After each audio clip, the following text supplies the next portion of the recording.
उत्तर प्रदेश के कोटे से राज्यसभा सांसद अमरपाल मौर्य को नई टीम में जिम्मेदारी मिली है। उन्हें ओबीसी मोर्चा का नया अध्यक्ष बनाया गया है और अमरपाल मौर्य ने यह कहा है कि एक साधारण कार्यकर्ता को इतनी बड़ी जिम्मेदारी बीजेपी में ही संभव है। पार्टी ने आपको इतनी बड़ी जिम्मेदारी दी है, ओबीसी मोर्चा का राष्ट्रीय अध्यक्ष, किस तरह से इस जिम्मेदारी को आप देखते हैं? सबसे पहले तो मैं देश के यशस्वी प्रधानमंत्री जी माननीय नरेंद्र मोदी जी और हमारे राष्ट्रीय अध्यक्ष माननीय नितिन नवीन जी, सभी राष्ट्रीय नेतृत्व का मैं आभार प्रकट करता हूं कि मेरे जैसे एक सामान्य कार्यकर्ता को भी भारतीय जनता पार्टी का इतने बड़े दायित्व पे जो है लेना, ये मेरे लिए ही जो है मैं तो उम्मीद भी नहीं कर सकता हूं, लेकिन मैं कह सकता हूं कि ये संभव सिर्फ भारतीय जनता पार्टी में है और किसी पार्टी में चीज संभव नहीं है।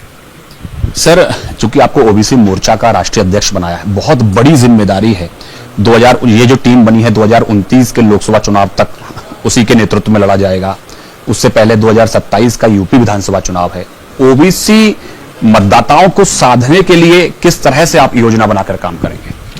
अभी तो पार्टी के साथ राष्ट्रीय नेतृत्व की मुझे पहली बार ये जिम्मेदारी मिली है। मैं पहले भी उत्तर प्रदेश में जब 2017 का चुनाव था तो मैं ओबीसी पे बहुत काम कर चुका हूँ, करता रहा हूँ, क्योंकि मैं उसी वर्ग से आता हूँ।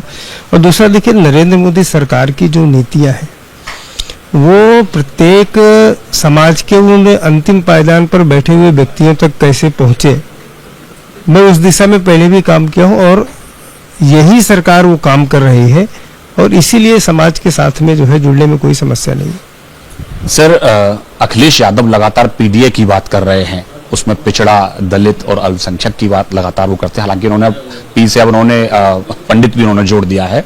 लेकिन चूंकि 2024 का जब लोकसभा चुनाव था तो हमने देखा कई सारी जो पिछड़ी जातियां थी कहीं ना कहीं बीजेपी से छिटककर सपा या कांग्रेस के साथ चली गई थी।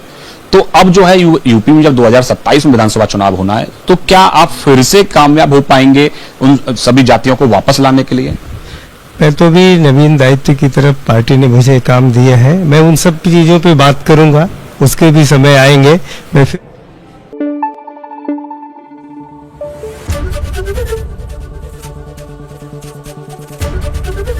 एबीपी न्यूज आपको रखे आगे।